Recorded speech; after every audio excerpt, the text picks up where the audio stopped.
Thank you, and welcome into the Bonesville Pregame Podcast. It's the pre-bowl podcast. Al Myatt here, joined by Kevin Monroe. Kevin, of course, an outstanding defensive back in his playing days, East Carolina, culminating with that illustrious team. He was a captain in 1999. And congratulations, Kevin, to the Monroe family. Marcus Monroe, your oldest son, is signed with Stanford. And so you're going to be like the guy on the Dr. Pepper commercial. You're going to have that second team.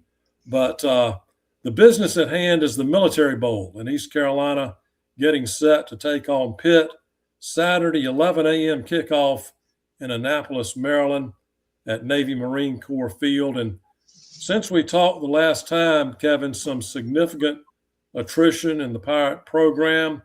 And East Carolina, Caton Hauser, the outstanding quarterback, is in the transfer portal. Yannick Smith, a very good wide receiver and a great future. He is in the transfer portal. And Javante Connor, and he's a big play tight end. He is in the transfer portal as well. And the coordinators, John David Baker, offensive coordinator, has left for Ole Miss. And defensive coordinator Josh Aldridge, he has departed for South Florida. So a lot in transition, but as Blake Harrell said, it's always a case of next man up. Yeah, Al, it's been a lot of things happening. And, I know Pirate fans are a little bit, disappointed in the things that have transpired. And I'm, honestly, I'm disappointed too, but I'm not disappointed in the people and in the kids, because I understand what it means to leave and try to go up a level. It used to be where every kid just wanted to play at the Division I level. Well, now that there's a separation, right? There's this group of 5 versus Power 4, and it's a big separation because of the money, right? And it's the money for the program, it's the money for the individual, player, and so you hate to drill it down to just being about money. And I've said this before, but if you really think about this situation, very few of these guys are going to have long NFL careers, right? And so very few of them will even make a team. But what can you do prior to finishing college to set yourself up for the rest of your life?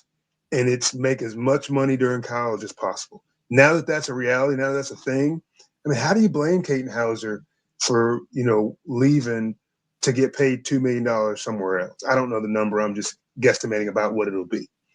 He didn't have to play a snap at Georgia, Florida, Notre Dame, you name it, wherever he ends up in SEC, Big 10, Big 12, and still get paid, $2 million plus. And you take that money and set it aside. He's put himself in a great situation for the rest of his life in terms of giving himself a head start. That's the same thing for Connor and Yannick. Obviously, those guys won't get paid that kind of money right now. They have to go and earn it like Caton did. But it's just hard to blame those kids if they're doing that and taking that next step. I say the same thing about JDB. You want to coach at the highest level when you get in this game, and being an offensive coordinator at the SEC will set him up to do whatever he wants to do and beyond. So, I wish him well. I'm glad for the years that we had with him, and I think the offense was better off for him being here. Aldridge, I'm here nor there on that one. I think that was more of a lateral move. I don't even know they got paid that much more money. It could just be, coaching under a defensive head coach. Maybe Blake Harrell had a lot of input in the defense, and maybe he wanted more autonomy. Who knows? But good luck to him, and we'll see how it goes.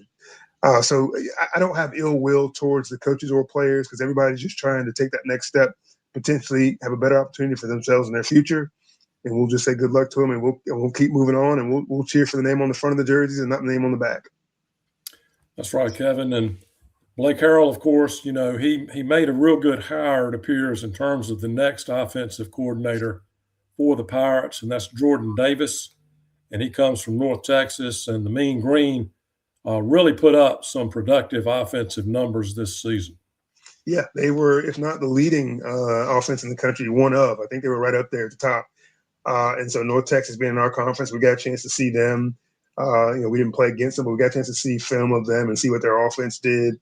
And it was just very, very impressive. And, I think we got a little bit lucky there with their head coach leaving and Coach Davis being without a job to have an opportunity to snag him up, because somebody was going to if we didn't. It's similar to the situation we had with, grabbing JDB from Ole Miss when we did. Except in this scenario, we were getting a guy who's a proven offensive coordinator. JDB at the time was just a quarterbacks coach. And so this is a guy that can call plays, can set up an offense, can game plan, can bring a scheme into a game, and make adjustments on the sidelines. So I think we're blessed to get a guy like this, and I think it says a lot about the program that Blake Harrell has put out on the field, and where we've come from to be able to say a coach like this that's probably highly touted. I mean, you look at our conference, around our conference. I mean, coaches are going to a lot of big places. I mean, the head coach of Tulane is now at Florida. And so it's a big deal to get a coach from our conference. So for us to grab the offensive coordinator at North Texas, one of the best offenses in the country, is a big deal. Certainly is. And in terms of the quarterback situation for the immediate situation playing Pitt on Saturday, the Pirates have an experienced quarterback that has played a number of roles this year, Mike Wright Jr., and he has started games at two SEC schools and a Big Ten school, Northwestern, Mississippi State, and Vanderbilt. And so I imagine he's going to get the start against Pitt, and talk a little bit about that. That could actually work to East Carolina's advantage. Yeah, I mean, the last few weeks have been about how the transfer portal is killing us. And this is a great example of how the transfer portal has helped us out. And obviously we had Hauser for 2 years, got him in the portal. But, Mike Wright, we have another proven player at big, powerful football around the country. And he's, slated to be the starter in the bowl game. And so in most instances, if a quarterback gets hurt, or he opts out of the bowl game, or he's going to transfer or something, you're stuck. And you just have to play, whoever the second or third string quarterback is, and they may not have a whole lot of experience. That's not the case for the Pirates. They got a guy that's played in big time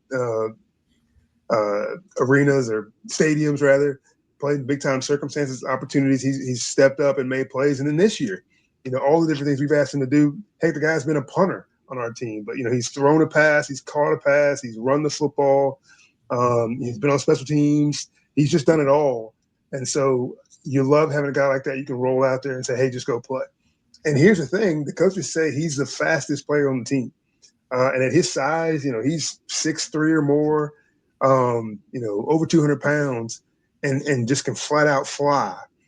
Even if the passing game breaks down, he can pull that football down, a la Michael Vick, and just take off and run and just make plays with his feet.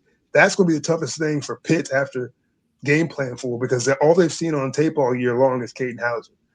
And so they know about Mike Wright, and maybe they pulled up some film from his previous stops that you mentioned. But there's not a whole lot there. I mean, he started a game or two at different places, and then we run a different offense than those teams did. So I wouldn't imagine they'd spend a whole lot of time watching those. So it's going to be a little bit difficult for them. I can just remember in my playing days, whenever a backup quarterback would be playing and we didn't have any film on him, and all of a sudden he could run. I mean, it changes everything. It really makes playing DB a lot harder. It makes being a pass rusher a lot harder. You name it, you're going to have a linebacker be a spy now. So that takes him out of pass coverage. So a lot of things change when Mike Wright is a quarterback. The one thing we haven't seen a whole lot from him is throwing the football. And I think maybe that's probably the biggest separation between him and Caden Hauser. Caden was a very accurate passer, a very decisive passer. And so he got all the snaps, and Mike Wright has to prove that he can make those throws. And that's what we'll want to see on Saturday in this bowl game. And on Saturday, Rodney Freeman II, the running backs coach, he'll be calling the offense for the Pirates, and Blake Harrell will be calling the defense. Blake, of course, that was his job at East Carolina when he came to the Pirates initially. And he was called the defense last year in the Military Bowl when ECU played NC State. One thing that John David Baker did immediately before he even spent much time in Greenville was to get in the transfer portal and bring in Jake Garcia and Caden Hauser. And so, we don't know what Jordan Davis is doing at the present time, but other than Chasten Ditta, there won't be a player returning in the program who's taken a college snap at quarterback. So that's going to be important going forward for 2026. The running game, I think, Kevin, that can take pressure off of Mike Wright Jr., London Montgomery, Marlon Gunn Jr., and a shout out to Matt Maddox. I think the offensive line we don't appreciate those guys unless, there's a missed assignment or something like that. But the job they've done in pass protection and opening up the running game this season, offensive line coach Matt Maddox and those guys deserve, I think, a great deal of credit. So 2 things on London Montgomery, and I apologize when we were talking pre-show, Al, I didn't mention this. London is the latest to jump in the portal. So London, I didn't know that. Okay. He's opted out of this bowl game. He hadn't been practicing during the week, and he's opted out of the bowl game, and so he won't be playing. However, it's great that you brought him up because I think Coach Maddox became a much better coach because of London Montgomery, right? Him and Engelman, because those guys started hitting the holes the right way earlier in the season. And it started with Engelman. He got the opportunity to play, and, man, he started really making plays, hitting the holes with his eyes, and making some things happen. And that gives his offensive linemen, confidence. They see the running backs getting first down after first down after first down, averaging 4 or 5 yards a carry. They're going to want to block harder for those guys. And so London won't be able to play, but you still have Engelman. You still have Marlon Gunn Jr. And so I'm excited to see those 2 guys and what they can do. So this running game will still be strong. Not sure who will be slotted in as the third back in this game, but yeah, definitely want to see those 2 guys and see what they can get done. And Coach Maddox deserves a lot of credit because the first, over half of the year, the running game was subpar at best. And the last half of the season, it really turned on, and those guys kind of carried us offensively whenever we did have lulls in the passing game. Well, Kevin, you've done your homework, and you've also become aware of some players that Pitt has had that have exited the program there. Yeah, so their number 1 linebacker, some say their best defense player, maybe best player on the team, Kyle Lewis, is not going to play in the game. And he's not a portal guy. He's going to the NFL. So he's opted out of the bowl game. People can remember back years ago when the Cowboys drafted a linebacker out of Notre Dame named Jalen Smith. That was just a no-miss, can't-miss linebacker. He opted to play in his bowl game, even though he was going to go into the draft, tore his knee to pieces, and ended up missing the complete next year. Cowboys drafted him anyway. They drafted him, I think, 2nd or 3rd round instead of the top 10 pick he would have been. And his career was never the same. And I think that just it scares a lot of people. I can think of another guy, Marcus Lattimore, who was a big-time running back at South Carolina. Could have been a top 10 pick had he left after his junior year.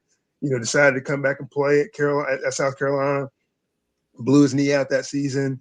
And, I think he ended up playing in the NFL, but never really materialized anything, never had the career he could have had. So I think a lot of players, especially the ones going to the NFL, are just gun shy about playing in that bowl game. You just never know what could happen. Chances of getting injured are minimal, but you just never know.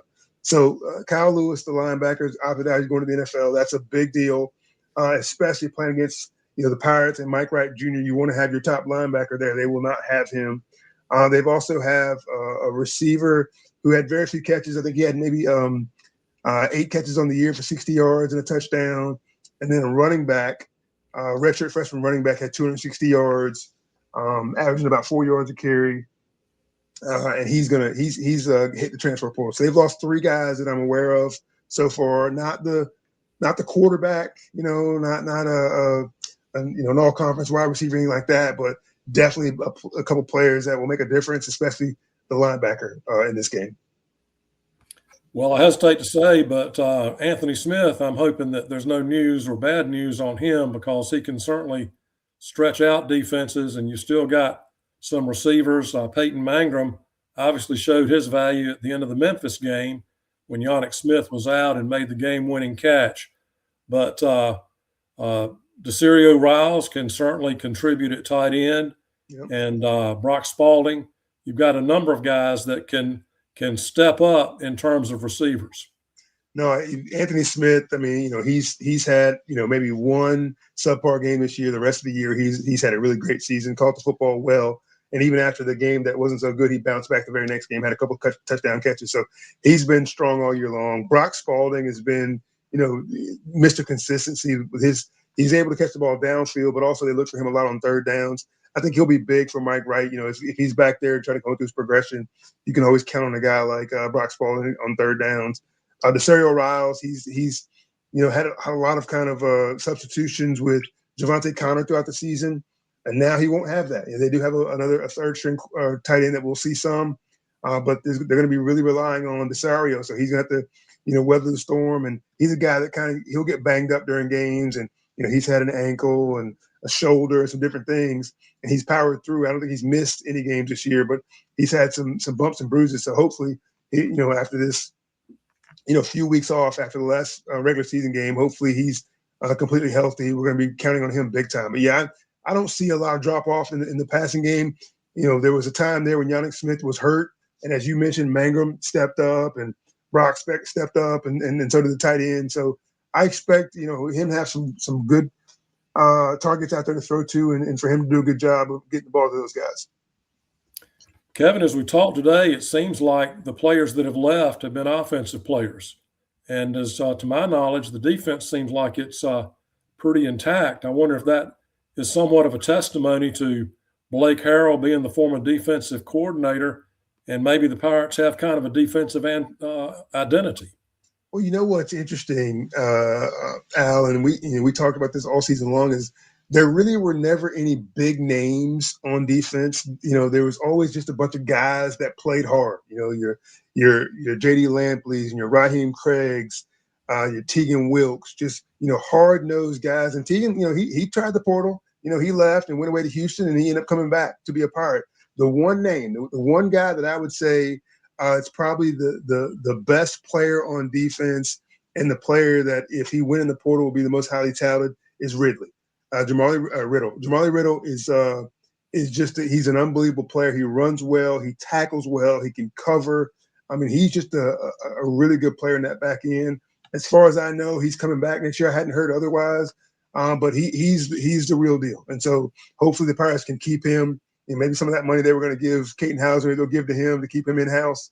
But he's an unbelievable defensive back. And so, yeah, you're right. I think the Sam Dankas and the Raheem Craigs and the J.D. Lampleys, some of these guys that I mentioned, the Tegan Wilkes, all players that have stepped up and played well. Zion Wilson in the middle are guys that I'm expecting to do well against Pitt. And so we'll see how it pans out. But you're right. I think this defense is intact, and Coach Harrell has done a great job of coaching them. And I think they won't miss a beat having lost Coach Aldridge in terms of this coming up game. And, in special teams, they've certainly done the job this year. There's been some great place kicking. There's been some exciting trick plays and out of kick formation, and some good production in terms of return game. Yeah, I mean, the kicking game, I can't be more excited about the kicking game. We had a lot of up and down with Conrad in the previous couple of years. New kicker came in, settled things down. He's been very accurate in terms of, extra points and field goals. We couldn't be more excited about that. It's that feeling of getting inside the 30 and knowing that you can walk away with 3 points if you need it. The punt game has been a little bit suspect, and that's why Mike Wright Jr. has had to punt a few times. So hopefully that that has settled down a little bit, during this this break between the regular season and the bowl game, and maybe they've gotten that figured out. But yeah, the return game, we've had a few different guys. Mangrum has had to do it lately after the starting punt returner got hurt a few games ago. I think he's back healthy. The kickoff return game, we did have London Montgomery back there, so there'll be somebody new back there. But there's been a few different guys throughout the season, Mangrum being one of them.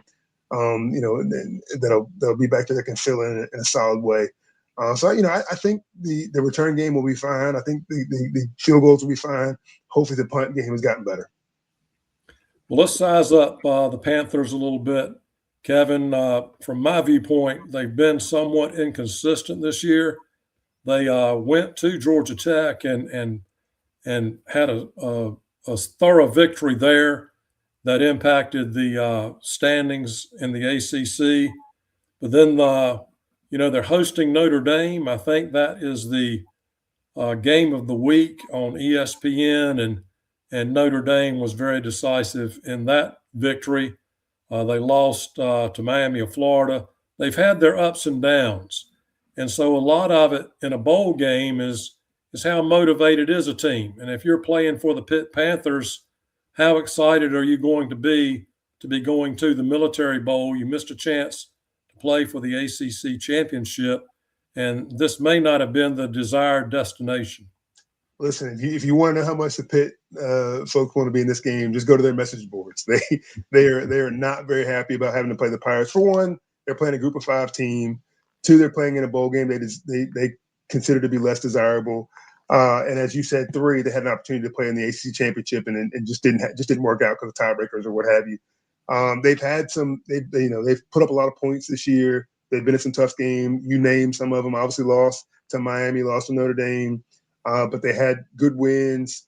They also lost to Louisville, but they had a good win against Georgia Tech, and had a good win against NC State. NC State's the only common opponent they've had with the Pirates this year, and they beat NC State by 19 as the Pirates, I think, lost by 7 or so. And so this is a team that's scoring 35 points a game, giving up about 25 points a game. So I think there's some opportunity there for the Pirates to score some. Their defense now minus their best defensive player, maybe a little bit susceptible to some yards and some points. They're averaging close to 400 yards of total offense per game while giving up about 337 yards total per game. So as I said, there's some opportunities, and I would think that, Mike Wright and this coaching staff has, have some tricks up their sleeves and different things they want to do with him to catch this defense off guard. But man, they've got a lot of talent offensively and a lot of people for us to have to defend. Turner's their main running back. He's averaging over 5 yards a carry, just really getting after it. But they spread the ball around. They have 3 or 4 different running backs that run the football. We talked about earlier, they have a young quarterback. His accuracy has been pretty good this year. He's got 15 touchdowns, but he also has 7 interceptions. So there'll be some opportunities there to try to make some plays, to find a way to get some takeaways from them with a young quarterback. But as you know, places like Pitt always have big offensive linemen, big defensive linemen. And so that's where the differences come in the most when it's Power 4 versus Group of 5. It's not the skill players. East Carolina's got guys just as fast as their fast guys. It's in the trenches.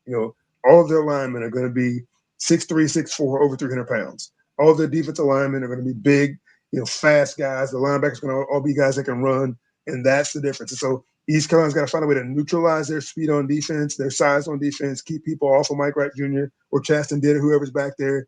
And then when we're on defense, whether it be stunts, whether it be blitzes, and that's the thing I love about Coach Harrell's defense is he calls a lot of blitzes, and more so than Coach Aldridge did. And we're going up against a young quarterback. So you got to be able to find a way to blitz that quarterback, get in his face, and make him have some problems. So, yeah, I think, a 6.5-point favorite with Caden Hauser, I say the Pirates, challenge that and have a chance to win this ball game. I don't know where it stands now because I haven't really seen Mike Wright play enough for me to be completely comfortable with him. But I will say, based on every other position, I think the Pirates match up well, and this should be a good game. Well, maybe, the Panthers aren't super excited about, this military bowl on Saturday morning. I heard in pregame comments that both teams practice in the morning, so I don't think that's going to be a big adjustment. But, on the other side of the coin, I don't know how excited, Pirate Nation is to be going back to the Military Bowl. Last year, playing NC State, I think, was a totally different situation because regardless of where the Pirates play the Wolfpack, that's going to be a big game. And that's going to drive ticket sales, and that's going to be significant. They played in Charlotte one year when you were playing, and that was a landmark game for the Pirates. But playing Pitt, going back to the same bowl, I think there's going to be some questions about, how committed the Pirate Nation is to this game. Yeah, it's unfortunate. I think, if you hadn't lost your quarterback, right, and your offense coordinator, I think maybe there'd be more excitement. I don't think it's necessarily the bowl destination as it is what are your chances of winning and, who are you playing? So I think people are excited about playing a Power 4 opponent, ACC, team like Pitt. It's just now they feel like, oh, well, we lost some momentum because we've lost 2 coaches and maybe the best player in the conference at quarterback. And so I think the Pirate faithful a little bit down on that. The hardest part about this is just getting used to the new landscape of college football. I mean, we're here. I mean, I just went through it with my son. I had to sit down and negotiate a salary for him going to play college football, which is just insane to even think about. And so every player is going through it at the group of 5 level, at the Power 4 level. It's all the same. And, the money plays a big role in this. Just like, me as an employee at my job, I'm always trying to make more money at my job. College football has become a job. Yes, there's a huge component to it of school and get that degree, and presumably they'll get that degree wherever they go. But now you got that factor of the paycheck that factors in, and so I think that's gotten some Pirate folks down. We're not used to, having our very best players leave, but East Carolina's in that weird slot, right? Because you got the FCS players that would love to play FCS football, and they want to come to East Carolina and transfer portal.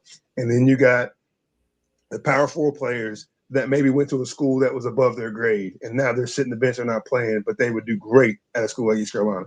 So we get transfer portal guys from below us and above us, and that's a great situation to be in. But we also have to remember, when we have really good players, they're going to want to leave and take that next step. So we're going to be in this transition period every year. Like I said, just cheer for that ECU and don't worry about the names as much, and just hope whoever shows up, they take the coaching and they do well. Very good, Kevin. We'll be leading off, I guess, next season talking about the players that have come in on the transfer portal. But let's do that Bonesville tradition and Kevin's keys to the game. Yeah, I think it's going to start in the trenches. I talked a little bit about this a minute ago. Offensive line for Pitt is a really good one. Defensive line for Pitt is a really good one. So when the Pirates have the ball offensively, they're going to have to do some. They're not going to be able to run just right at them. They're going to have to, run around the edges, run some misdirection, run some counters, do some wide zone runs, do some play action, do some things to get those defensive linemen moving, and don't let them just come straight at us in the run game. So that's going to be the first thing. And then when the Pirates are on defense, they've got to find a way to do some twists, do some stunts, do some blitzing, get more people going at this offensive line than they can block. To get that freshman quarterback a little bit uneasy off his feet, on his back foot, trying to make throws and things like that, just kind of keep them off guard. So offensive line, defensive line, I think that's where it starts. Turnovers. You can't afford to turn the football over in a game like this. Mike Wright Jr. hasn't thrown very many passes this season. So he's got to be careful with the football. If he doesn't have a wide open receiver, he needs to throw it away or tuck it down and run it. And so I like to see him use his feet. And that takes me to my next point. He's got to be an extra running back out there. He's not throwing a lot of passes. He's got to be extra running back. I expect Mike Wright Jr. If for the Pirates to win this football game, he's going to have 70 to 100 yards of rushing, without a doubt. He's got to pull that ball down and run and pick up crucial first downs late in the football game. And then lastly, we talked about the kicking game. We got to be solid. When we get inside the 30, we got to make these field goals. We can't afford to get anything blocked, whether it be in the field goal game or the punt game. And then we got to cover it because, a huge return from Pitt, whether it be punt return or kickoff return, could just change the whole, mood of this ball game. We can't allow that to happen. Very good. Kevin, as always, I've enjoyed talking with you on the Bonesville Pregame Podcast. East Carolina taking on Louisville and Annapolis in the Military Bowl on Saturday. Kickoff at 11 a.m. And Kevin, hopefully we'll be doing it again in the 2026 season with the Bonesville Pregame Podcast. Absolutely, Al. Been a great year. Appreciate it.